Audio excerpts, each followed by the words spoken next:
বহির্বিশ্বে বেড়েই চলেছে দেশের গরু, মহিষের, ওমাসম ও পিজলের চাহিদা। চট্টগ্রাম বন্দর দিয়ে চীন সহ বিভিন্ন দেশে রপ্তানি করে কোটি কোটি টাকা আয় করেছে চট্টগ্রামের অন্তত 100 উদ্যোক্তা। আরও জানিয়েছেন নয়ন বড়ুয়া জয়।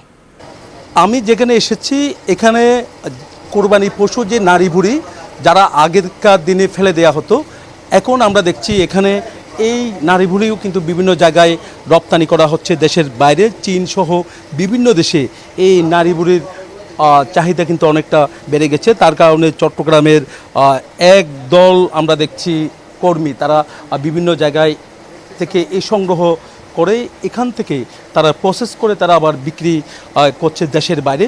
চট্টগ্রাম বন্দর দিয়ে কিন্তু কন্টেনারে করে এই নারী বুড়িও কিন্তু যাচ্ছে। আমরা দেখছি শুধু নারী বুড়ি না, যেটি আমরা দেখানোর জন্য চাচ্ছি এটাকে পিজল বলা হয়, যা গরু বা মহিষের মূত্রনালী, তো এটাকে পিজল নামে পরিচিত।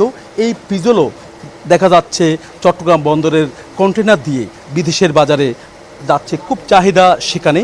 তো এগুলো বিদেশে কেমন রপ্তানি হচ্ছে এই বিষয়গুলো নিয়ে আমরা একটু কথা বলবো। যাদের হাত ধরে বিদেশে যাচ্ছে আমরা একটু কথা বলতে চাচ্ছি। আমার পাশে আছে মাহবুব, আপনার হাত ধরেই আমরা দেখি এই নারী বুড়ি যাচ্ছে দেশের বাইরে, একই সাথে পিজলও যাচ্ছে দেশের বাইরে।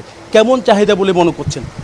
এগুলো অনেক ভালো চাহিদা চায়নার মধ্যে। এরা মাসে বলতে গেলে 15-20টার থেকে আর ভেজাচ্ছে, অনেক টাকা বোধের মধ্যে অর্জন হচ্ছে। এখন অনেক জনের কর্মসংস্থান এখানে হচ্ছে।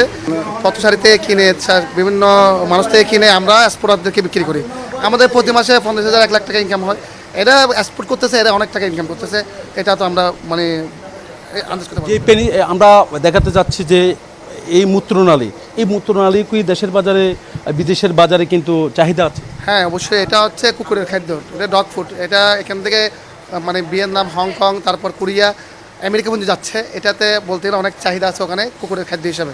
নারী বুড়ি হচ্ছে আপনার ওই যে ভেজিটেবল হিসেবে আপনার চায়না খাদ্য, যা চায়না এদের যে খুব এক্সপেন্সিভ খানা, চায়নাতে অনেক চাহিদা এটা।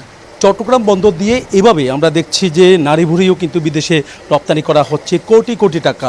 এই ব্যবসার সাথে প্রায় 200 থেকে 250 লোক কিন্তু জড়িয়ে পড়েছেন। আগেকার দিনে প্রথমে ছিল কিন্তু কয়েকজন, এরপরে কিন্তু আমরা দেখছি যখন লাভজনক ব্যবসা, তার কারণে সবার আগ্রহ অনেক বেড়ে গেছে। নয়ন বড়ুয়া জয়, নিউজ 24, চট্টগ্রাম।